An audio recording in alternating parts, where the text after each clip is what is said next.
Saudara yang dikasihi Tuhan, ada sesuatu yang menarik diungkapkan oleh Alfred North Whitehead. Siapa dia? Dia seorang ahli ilmu matematika dan filsuf yang bertugas sebagai profesor di Harvard University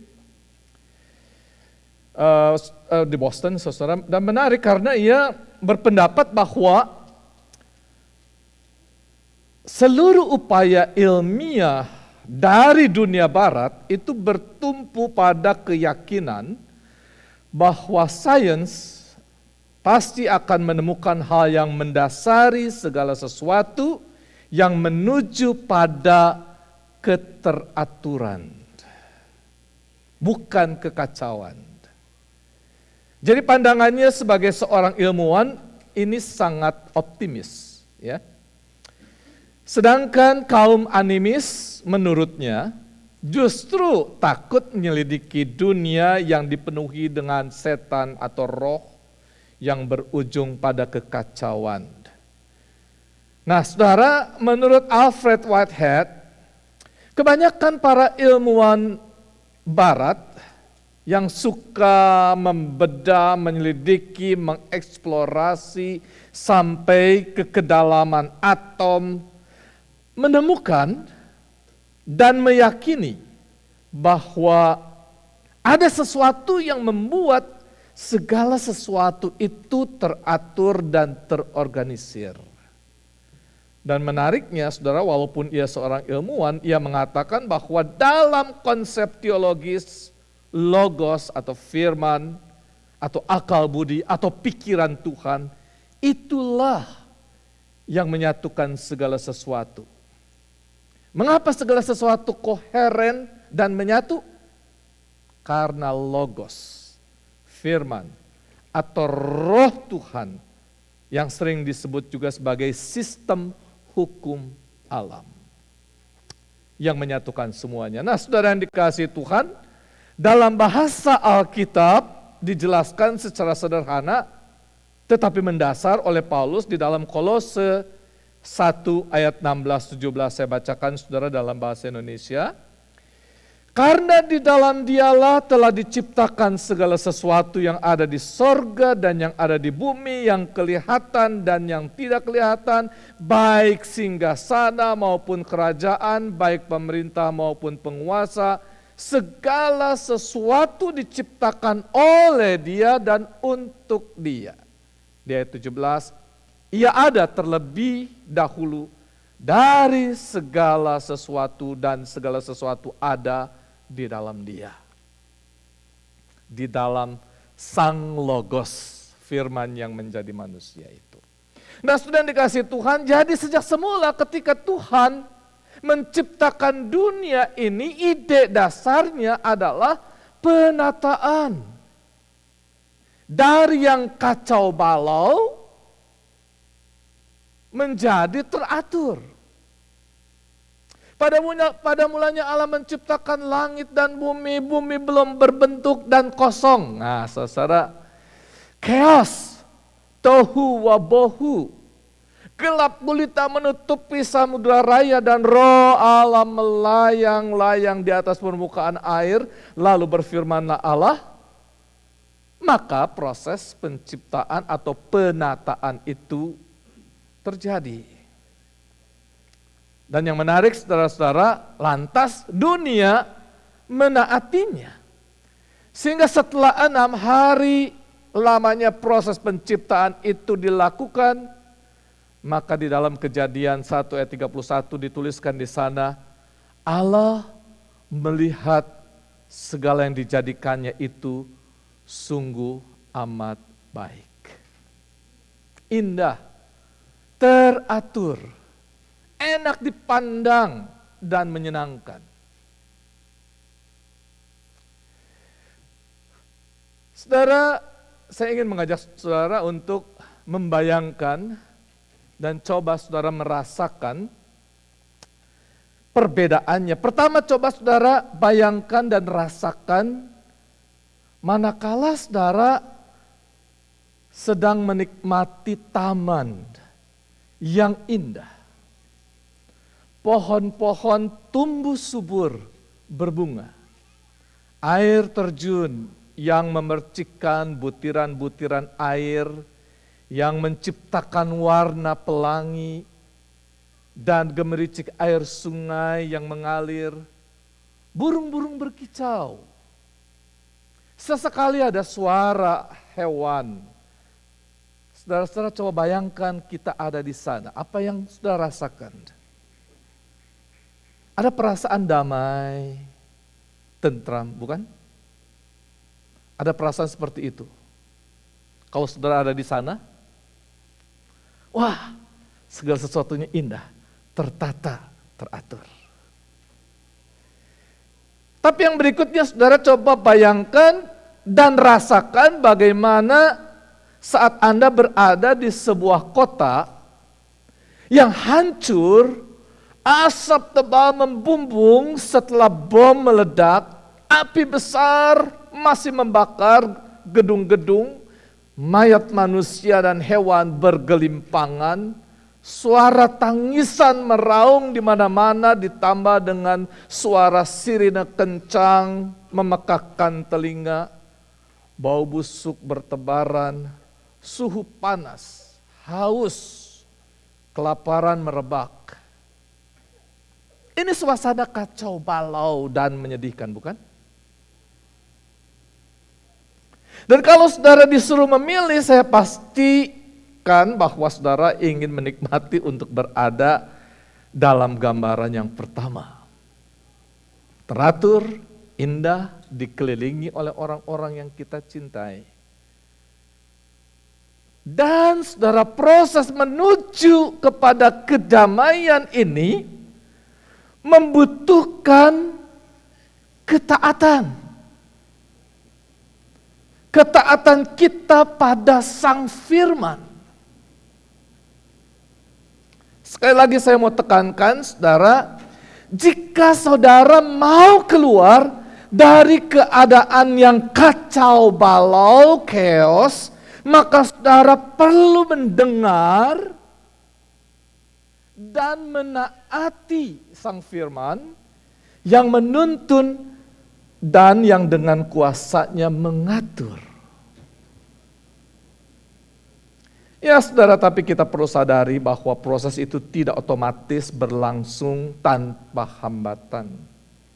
Saudara, kita tahu bahwa si iblis dialah biang kerok kekacauan itu. Dia lebih suka menanamkan sikap pemberontakan di dalam hati dan pikiran kita. Ia lebih suka kita melawan dan bermusuhan, serta menciptakan perpecahan. Akibatnya manusia lebih suka menyendiri dan itu suatu penderitaan. Iblis senang kalau saudara tersiksa, mengerang, dan frustasi.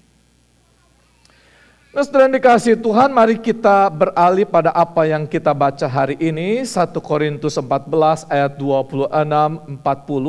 Di ayat 26, saudara, Paulus mengakui adanya rupa-rupa karunia. Di sana ia memberikan beberapa contoh, tapi yang terpenting untuk dicatat, saudara, bahwa Tuhan menganugerahkan rupa-rupa karunia di dalam jemaat ini bertujuan untuk membangun. Perhatikan di sini sudah dikatakan begini dalam bahasa Indonesia. Jadi bagaimana sekarang saudara-saudara? Bila mana kamu berkumpul,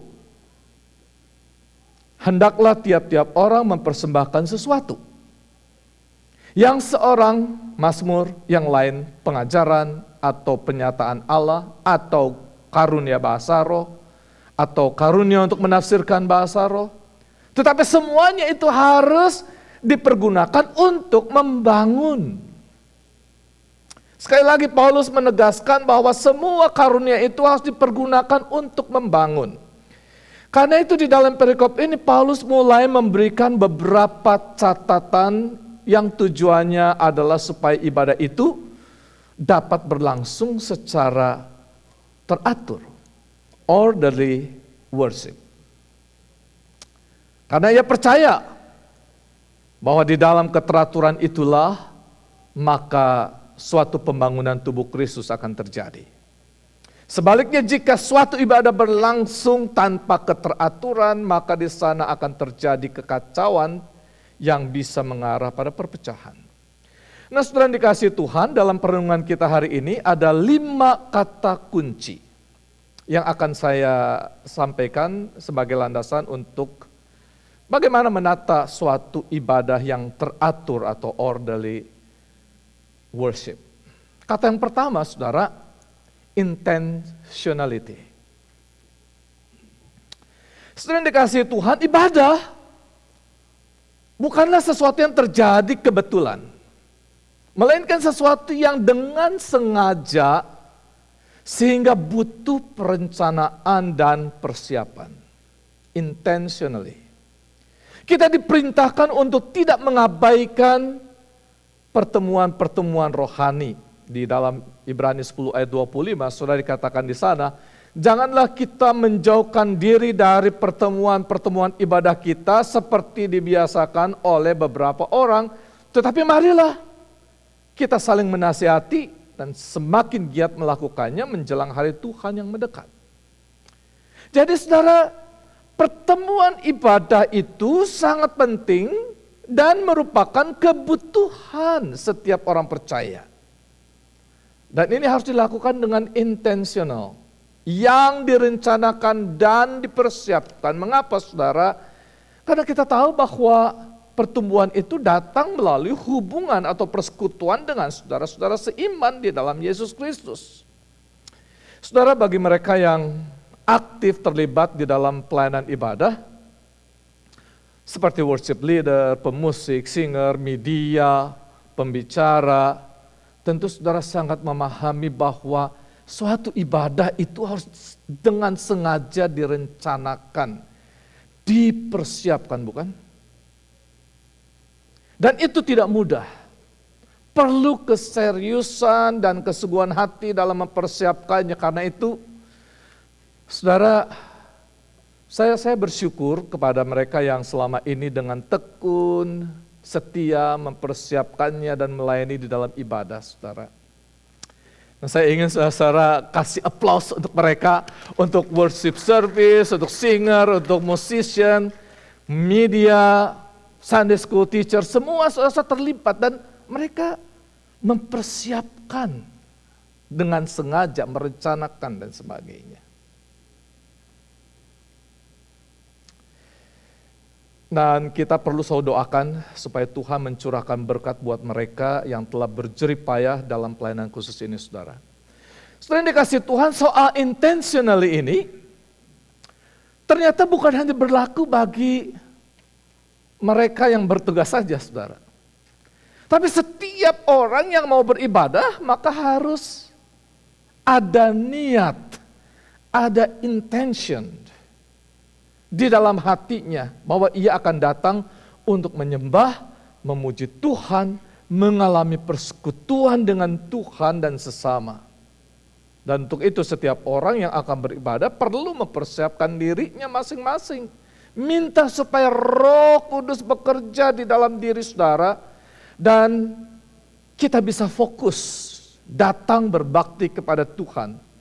Sehingga ibadah ini saudara bisa memuliakan Tuhan, menyenangkan hati Tuhan, dan bagi kita pun tentu saudara suatu peristiwa yang mendatangkan berkat.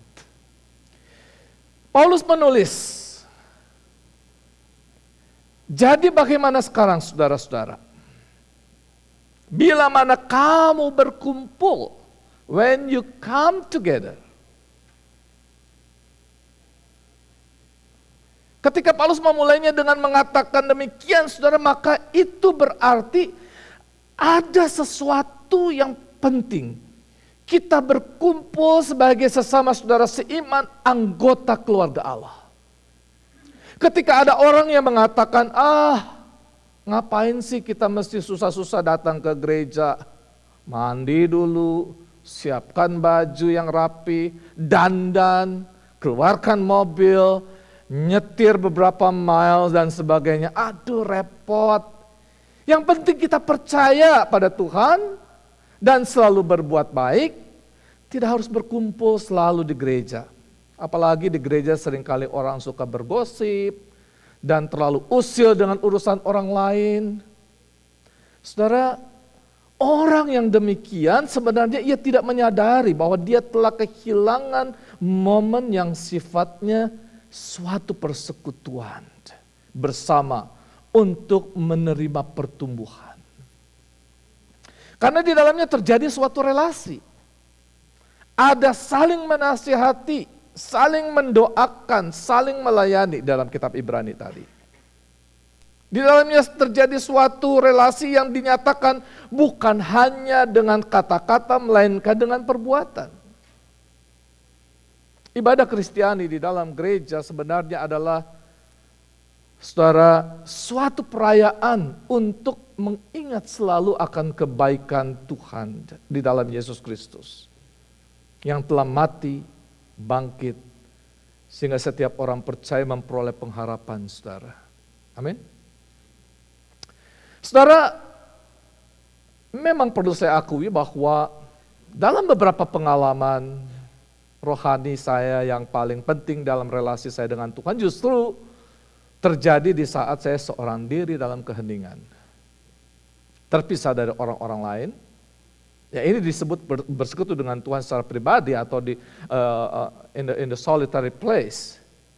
Tapi itu bukan berarti bahwa saya tidak lagi memerlukan suatu persekutuan bersama dengan saudara seiman di dalam ibadah gerejawi.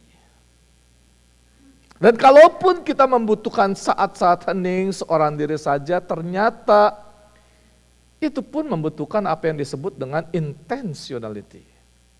Kita mau melakukan keheningan itu secara sengaja dan direncanakan, bukan? Dan kita baca, saudara, di dalam Injil, beberapa kali dicatat di sana bahwa Yesus pagi-pagi benar ke tempat yang sunyi untuk berdoa. Dan tentu ini dilakukannya dengan niat dan tujuan tertentu, bukan suatu kebetulan. Intention. Nah, yang kedua, saudara, kata yang kedua adalah participation.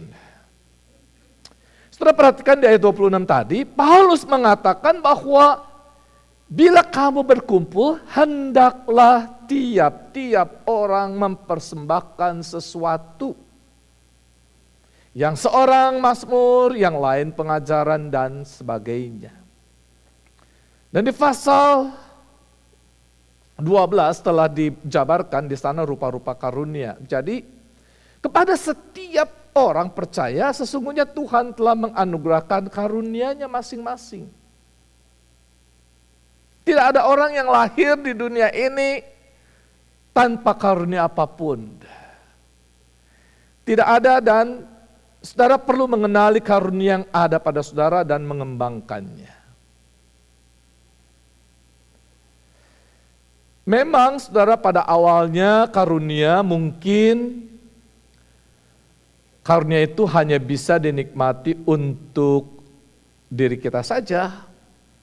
Dan kurang percaya diri kalau dibagi kepada orang lain karena merasa masih belum sebaik yang orang-orang harapkan. Misalnya saudara, ketika remaja, saya tahu bahwa saya suka menyanyi. Tapi ya hanya sebatas artis di kamar mandi saja, saudara. Rupanya kakak saya mendengar dan menganggap itu bagus. Ia mengajak saya bergabung pada vokal grup pemuda. Saya masih remaja tapi digabung dengan vokal grup pemuda.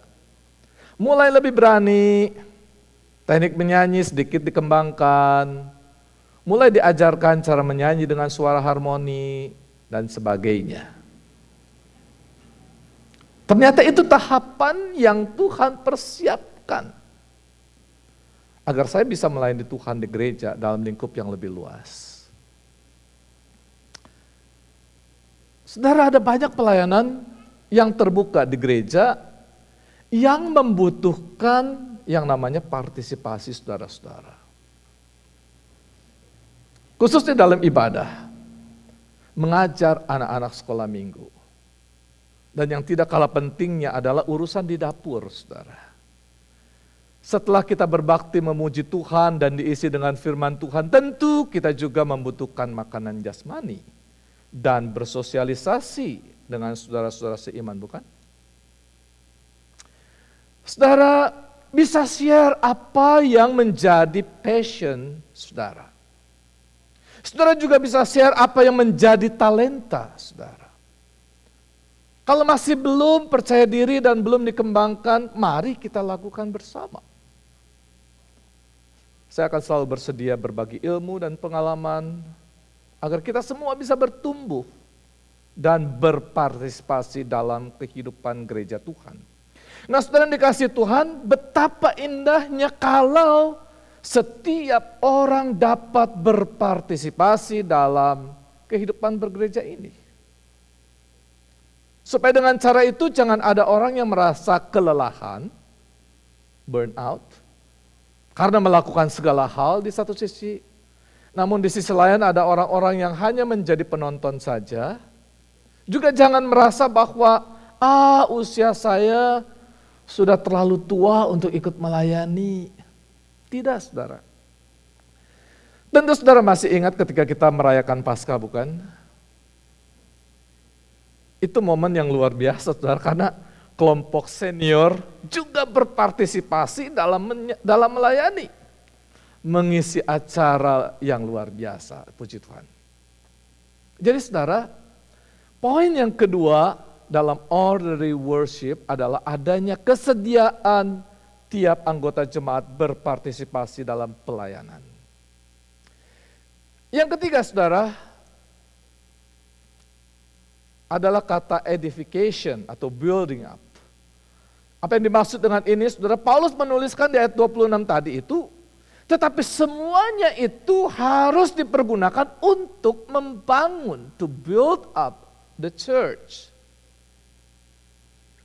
Beberapa versi bahasa Inggris menggunakan kata edification, yang sama artinya dengan membangun atau building up, tetapi sebenarnya antara kata building up dengan kata edification mempunyai perbedaan filosofi dan penerapannya, saudara. Kata edification ini artinya membangun, tetapi jangan dibayangkan seperti Anda membangun gedung secara fisik. Secara definisi, edification refers to the moral, intellectual, or spiritual improvement of a person. It's about building up, uplifting, or enlightening someone. It can also mean the act of providing such improvement or the state of being improved in this way. Nah, setelah dikasih Tuhan, nasihat Paulus ini mencakup setiap aspek yang ada di dalam ibadah, maupun dalam pertemuan-pertemuan gerejawi.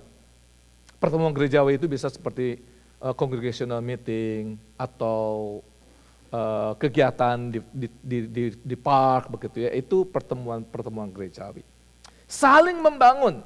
Seharusnya itu menjadi motif utama dan penting bagi pelayanan Kristiani. Kalau setiap orang percaya yang dengan penuh hati dan sepenuh hati mempersiapkan diri, intentionally aspek untuk berpartisipasi dalam kegiatan, untuk tujuan membangun, edification aspek, maka seharusnya tidak muncul ada perasaan iri hati atau perselisihan dalam jemaat. Dan saudara, konteks yang sedang dibicarakan Paulus dalam perikop ini adalah mengenai penggunaan bahasa lidah. Di ayat 27 ia mengatakan, jika ada yang berbicara dalam bahasa lidah, biarlah 2 atau sebanyak-banyaknya 3 orang, seorang demi seorang, dan harus ada seorang lain untuk menafsirkannya. Di sini ada 2 instruksi yang Paulus tekankan. Pertama adalah jumlah orang yang berbahasa lidah, berarti ada pembatasan. Kalau tidak bisa dikatakan penjadwalan, saudara. Mungkin ada yang berkata, kok berbahasa lidah harus dibatasi, apalagi kok dijadwalkan. Ini kan kerja kuasa Roh Kudus, seharusnya spontan saja. Tidak usah dibatasi apalagi dijadwalkan. Pendapat ini tidak salah, saudara. Karena memang ketika Roh Kudus sedang bekerja, maka dia tidak bisa dibatasi, bahkan tidak bisa dijadwalkan bahwa orang tertentu saat ini harus berbahasa lidah, yang lain istirahat dulu. Nggak bisa, saudara-saudara. Tentu tidak bisa demikian. Tapi di sini justru Paulus mau menyadarkan jemaat Korintus agar tidak mencampur baurkan antara kerja Roh Kudus yang sesungguhnya, yang asli, dengan keinginan daging atau ambisi manusia secara personal yang kadang-kadang suka pamer karunia. Dan Paulus yakin, kalau memang Roh Kudus yang bekerja, maka tidak perlu semua orang di dalam ruang ibadah berbahasa lidah. Karena kalau memang Roh Kudus yang berkarya, tentu dia akan menggunakan satu atau dua orang secara khusus berbahasa lidah untuk menyampaikan pesan atau rahasia Allah bagi jemaat. Paulus juga yakin bahwa Roh Kudus bekerja dengan suatu keteraturan dan kedisiplinan, demikian natur dari Tuhan dalam menciptakan alam semesta ini. Bahwa segala sesuatu menuju pada suatu kehidupan yang harmonis, bukan kekacauan. Dan karena itu ketika tiba-tiba diberikan karunia berbahasa lidah, maka itu pun akan terjadi secara teratur, seorang demi seorang. Dan Paulus pun yakin bahwa jika pesan itu berasal dari Roh Kudus, tentu satu dengan yang lainnya akan saling berkaitan, saling menopang, bukan saling bertentangan. Karena berasal dari roh yang sama. Karena tujuannya adalah untuk membangun kehidupan jemaat atau tubuh Kristus. Dan karena ini adalah kerja Roh Kudus demi pembangunan kehidupan rohani jemaat, maka Roh Kudus jugalah yang mengaruniakan bahasa lidah kepada orang-orang tertentu di saat tertentu dengan tujuan tertentu. Sehingga tidak semua orang harus berbahasa lidah di saat bersamaan. Karunia berbahasa lidah bukanlah suatu karunia yang lebih tinggi atau lebih istimewa dibandingkan dengan karunia-karunia lain, tidak. Malahan Paulus mengatakan bahwa orang yang berbahasa lidah itu membangun dirinya sendiri. Kalau itu dipakai untuk tujuan membangun jemaat, maka harus ada yang menafsirkannya. Di ayat 28 dia mengatakan demikian. Jika tidak ada orang yang dapat menafsirkannya, ya, if there is no interpreter, the speaker should keep quiet in the church and speak to himself and to God.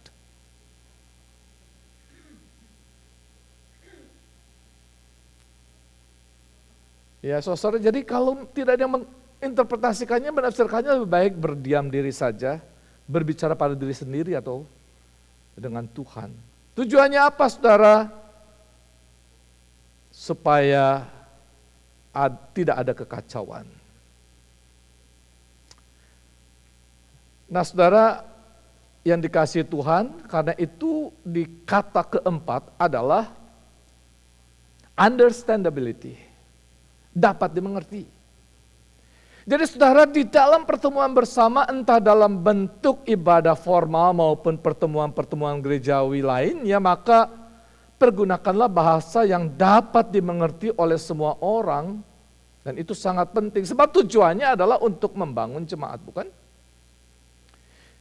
Ini bukan hanya berbicara tentang karunia berbahasa lidah saja, melainkan juga berlaku untuk karunia-karunia lain termasuk bernubuat. Kalau berbahasa lidah tentu harus ada yang menafsirkan. Supaya rahasia Allah yang hendak dinyatakan itu dapat dimengerti oleh jemaat. Tapi kalaupun menggunakan bahasa manusia, namun menggunakan bahasa yang tidak dimengerti, tetap perlu ada yang menerjemahkannya. Seperti yang kita lakukan saat saya berkhotbah dalam bahasa Indonesia, tentu harus ada yang menerjemahkan ke dalam bahasa Inggris. supaya semua anggota jemaat dapat mengerti pesan dari khotbah. Itu sebabnya Tuhan juga kasih karunia buat Hadi dan buat Monik. Kasih semangat saudara untuk Monik dan Hadi. Ini mereka sangat tekun di dalam menerjemahkan buat mereka yang berbahasa Inggris. Karena tujuannya apa? Untuk membangun. Bayangkan saudara, 2 minggu yang lalu saya mengawali khotbah dengan bahasa Latin. Bingung semua kan?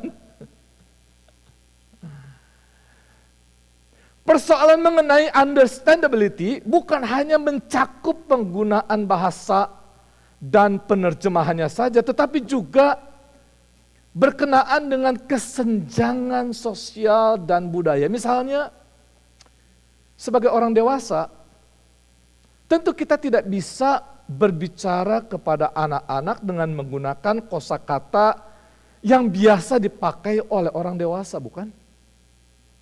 Karena banyak hal yang mereka belum bisa pahami. Kita pun tidak bisa menggunakan contoh-contoh yang tidak familiar buat dunia anak-anak.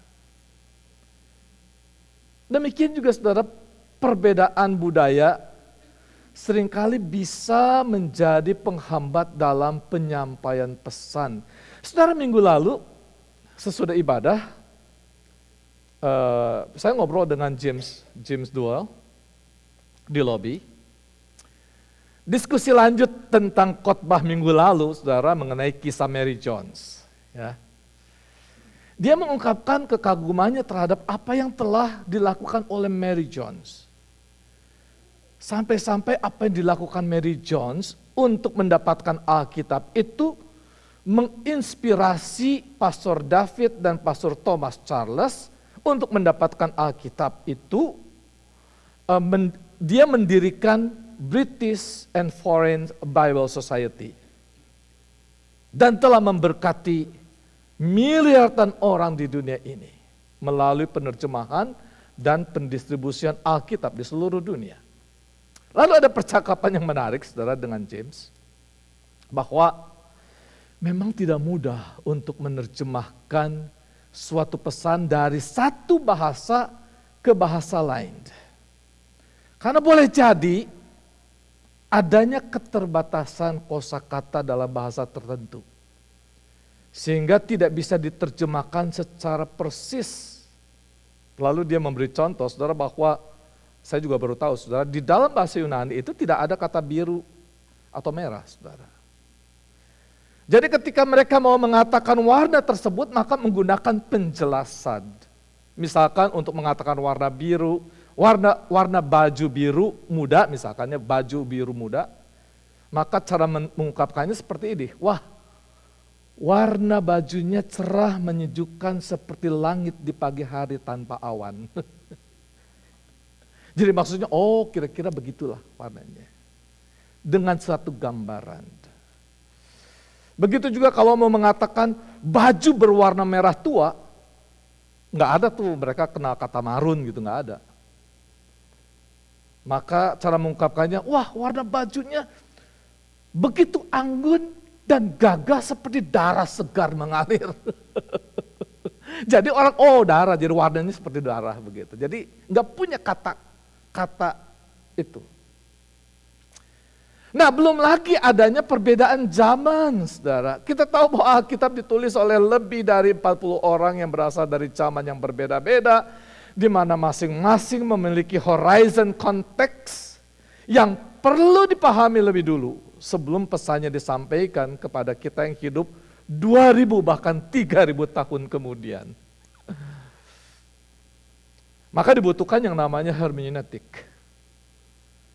Supaya kebenaran firman Tuhan itu dapat dimengerti dan diaplikasikan bagi kita sekalian. Jadi setelah dikasih Tuhan, unsur understandability di dalam orderly worship itu sangat penting supaya setiap orang atau jemaat memperoleh manfaat dan dibangun melaluinya. Dan inilah yang menjadi titik tolak pemikiran Protestantisme yang dimulai oleh Martin Luther Calvin, supaya Alkitab diterjemahkan dalam dan menggunakan bahasa yang dapat dipahami. Saudara, andai kata Alkitab hanya menggunakan bahasa Ibrani, Yunani, dan Latin, tentu itu hanya akan dimonopoli oleh kaum klerus. Kaum klerus itu kaum yang pakai, di sini ada putih, klerus ya. Saudara, karena itu saya mulai tidak pakai klerus, supaya tidak ada jarak, tidak menggunakan jarak itu. Yang menganggap dirinya sebagai cendekiawan, kaum elit. Prinsip understandability ini juga yang mendasari para reformator untuk memilah-milah unsur-unsur liturgi dalam ibadah, termasuk perayaan-perayaan gerejawi, misteri, dan simbol-simbol. Bukan hanya Alkitab yang diterjemahkan ke dalam bahasa lokal masing-masing bangsa, tetapi juga segala istilah di dalam liturgi tidak lagi menggunakan bahasa Latin, melainkan bahasa yang dapat dipahami oleh umat. Karena dengan cara itulah ibadah bukan sekedar ritual, melainkan suatu pertemuan yang dapat membangun hubungan umat dengan Tuhan dan sesama. Jadi kalau itu tidak dipahami dan tidak membangun kehidupan rohani jemaat, maka Martin Luther dan Johannes Calvin mencabut dari unsur liturgi ibadah jemaat, apalagi kalau bertentangan dengan ajaran Alkitab. Nah, saudara yang dikasihi Tuhan, kata yang kelima yang saya ingin bagikan dalam khotbah ini adalah kata order. Teratur. Paulus percaya bahwa Tuhan tidak menghendaki kekacauan. Seperti yang ia tuliskan di ayat 33. Sebab Allah tidak menghendaki kekacauan tetapi damai sejahtera. Ketika Paulus menyampaikan hal ini, tujuannya bukan hanya menertibkan penggunaan bahasa lidah saja, melainkan juga berlaku pada karunia lain, seperti karunia bernubuat. Coba perhatikan apa yang dikatakan Paulus di ayat 29-31 tentang nabi-nabi. Baiklah 2 atau 3 orang di antaranya berkata-kata dan yang lain menanggapi apa yang mereka katakan. Tetapi jika seorang lain yang duduk di situ mendapat penyataan, maka yang pertama itu harus berdiam diri. Sebab kamu semua boleh bernubuat seorang demi seorang, sehingga kamu semua dapat belajar dan beroleh kekuatan. Dan kembali berkenaan dengan keteraturan ini, maka dibutuhkan pembatasan 2 atau 3 orang dan juga berkata-kata secara bergiliran, termasuk ketika ada orang-orang yang menanggapinya. Tujuannya apa? Supaya ada keteraturan, tidak semrawut. Ketika Paulus menasihati Timotius saat ia menjadi pemimpin di jemaat Korintus, sebenarnya Timotius agak kurang percaya diri, saudara. Ia gentar, takut, karena merasa diri masih muda. Apalagi berhadapan dengan kelompok-kelompok yang sedang berkonflik, tokoh-tokoh penting dalam jemaat, sementara ia merasa masih belum berpengalaman. Tapi Paulus menasihati di dalam 2 Timotius 1 ayat 7. Sebab Allah memberikan kepada kita bukan roh ketakutan, melainkan roh yang membangkitkan kekuatan, kasih, dan ketertiban. Mengenai ketertiban atau keteraturan atau self-control dalam ibadah dan pertemuan-pertemuan jemaat, maka nasihat Paulus ini juga ditujukan pada kaum perempuan. Perhatikan kaum perempuan. Di ayat 34-35 ia menulis begini, saudara. Sama seperti dalam semua jemaat, orang-orang kudus, perempuan-perempuan harus berdiam diri dalam pertemuan-pertemuan jemaat. Sebab mereka tidak diperbolehkan untuk berbicara. Mereka harus menundukkan diri seperti yang dikatakan juga oleh hukum Taurat. Jika mereka ingin mengetahui sesuatu, baiklah mereka menanyakannya kepada suaminya di rumah. Sebab tidak sopan bagi perempuan untuk berbicara dalam pertemuan jemaat. Jadi ini saudara penataan bukan dikhususkan hanya untuk jemaat Korintus saja, tetapi jemaat-jemaat lain pun diberlakukan. Bahwa perempuan-perempuan harus berdiam diri. Ini bukan diskriminasi ataupun membatasi hak perempuan, hak kaum wanita, seolah wanita dianggap posisinya lebih rendah dari kaum pria. Bukan itu maksudnya. Tetapi tujuannya adalah supaya ada ketertiban. Kok ada ketertiban, emangnya perempuan suka bikin ngaco di dalam jemaat? Kalau begitu apakah yang dimaksud oleh Paulus ketika ia mengatakan bahwa perempuan-perempuan tidak diperbolehkan untuk berbicara? Saya tahan dulu saudara, Rita sudah begini nih. Dia udah mau dengerin mau ngomong apa nih. Alasan pertama saudara, ini lebih bersifat pragmatis kultural. Yang ia maksudkan adalah tidak diperbolehkan berbicara di dalam pertemuan-pertemuan ibadah karena sinagog, tempat duduk para pria dan para wanita itu dipisah, saudara. Bahkan kalau dalam satu ruangan, maka dibuat semacam sekat pemisah. Ini ada sekat pemisah. Di sini, di sana kaum pria, di sini wanita, ada sekat pemisah di sini. Di sini juga saudara-saudara. Nah, atau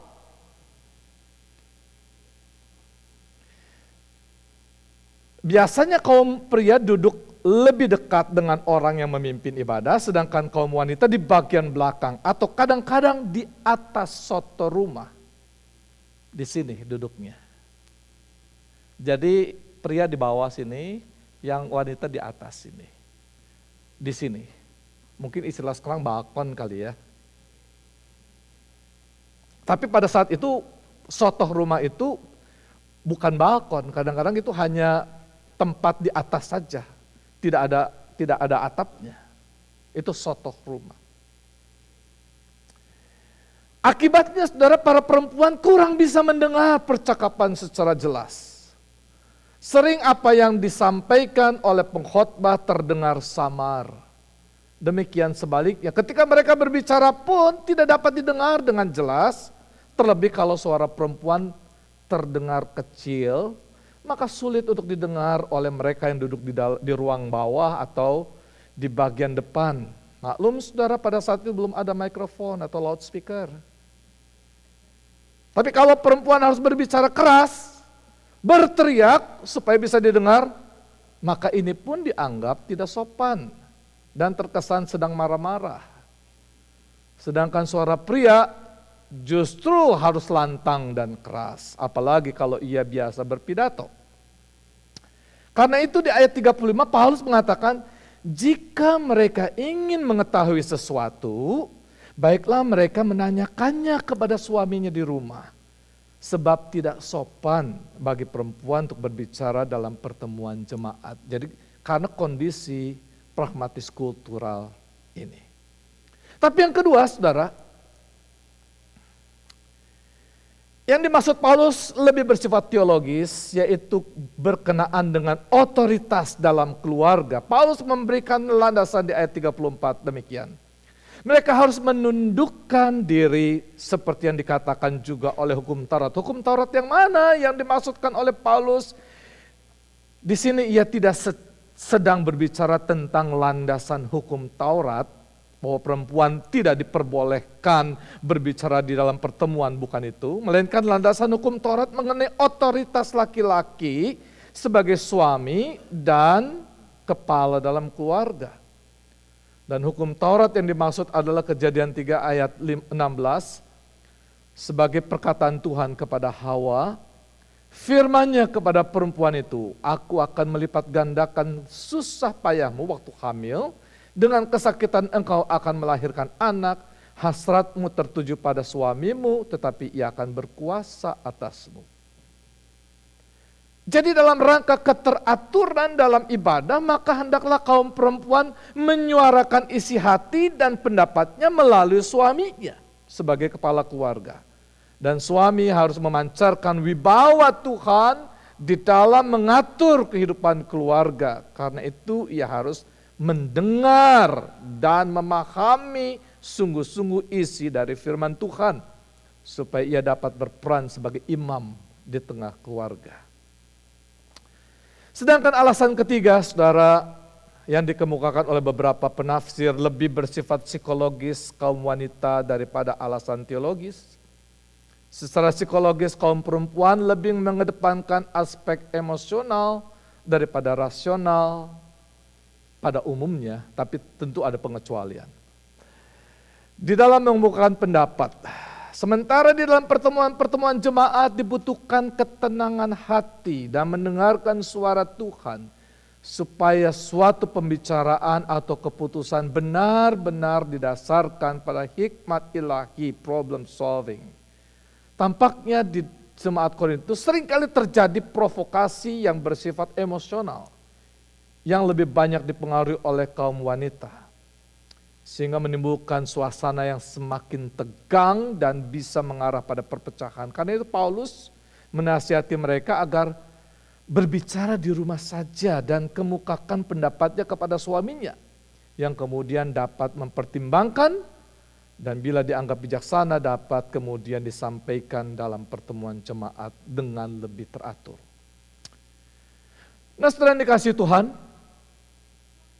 dari pembahasan mengenai perikop ini kita dapat menyimpulkan bahwa untuk membangun suatu ibadah atau pertemuan gerejawi yang lebih teratur, orderly, maka 5 unsur itu harus diperhatikan dengan sungguh-sungguh, baik oleh mereka yang bertugas maupun setiap orang anggota jemaat yang akan hadir. Dan tentu 5 unsur yang telah dibahas di atas dapat diaplikasikan dalam kehidupan kita sebagai gereja FIBC, First Indonesian Baptist Church, bahkan perlu saudara ajarkan kepada anak-anak sejak dini, agar mereka hidup tertib dan beribadah kepada Tuhan. Intentionally, setiap orang terpanggil mempersiapkan diri masing-masing dalam beribadah, karena kita hendak berbakti, membawa diri kita sebagai persembahan yang hidup, ibadah yang sejati dan berkenan kepada Tuhan. Participation, setiap orang bersedia terlibat atau berpartisipasi di dalam ibadah dan pertemuan-pertemuan gerejawi. Pergunakan karunia yang telah Tuhan anugerahkan untuk terlibat dalam bentuk pelayanan-pelayanan tertentu sebagai ungkapan kasih dan syukur kita kepada Tuhan yang telah menebus dan menyelamatkan hidup kita. Edification, karunia apapun yang saudara miliki, baiklah itu dipersembahkan kepada Tuhan di dalam ibadah dan pertemuan gerejawi yang bertujuan untuk saling membangun. Paulus mengungkapkan di Efesus 4 ayat 16, daripadanya lah seluruh tubuh yang rapi tersusun dan diikat menjadi satu oleh pelayanan semua bagiannya, sesuai dengan kadar pekerjaan tiap-tiap anggota, menerima pertumbuhannya dan membangun dirinya dalam kasih. Understandability, sekalipun Tuhan itu sempurna dan tak terbatas, namun ia mau mengosongkan diri di dalam Yesus Kristus menjadi manusia. Salah satu tujuannya adalah supaya manusia dapat mengerti siapa dan bagaimana Tuhan itu. Yesus Kristus menjadi model bagaimana manusia citra Allah harus menjalani hidupnya dan beribadah kepada Bapa Surgawi. Karena itu, aspek understandability itu merupakan hal yang penting supaya setiap orang dapat menyembah Tuhan dalam roh dan kebenaran. Order, ini adalah karakteristik dari Tuhan yang menghendaki adanya keteraturan atau ketertiban, harmoni, bukan kekacauan. Dia menghendaki adanya shalom, peace. Sejak penciptaan maka Tuhan menata sehingga ada shalom. Pemberontakan hanya berbuah kekacauan, permusuhan dan perpecahan. Ibadah adalah suatu perayaan karena di dalamnya terdapat karya pendamaian yang Allah kerjakan di dalam Yesus Kristus. Karena itu ibadah harus mencerminkan adanya suatu ketertiban yang dilandasi atas rasa hormat dan kasih kepada Tuhan. Amin. Saudara, mari kita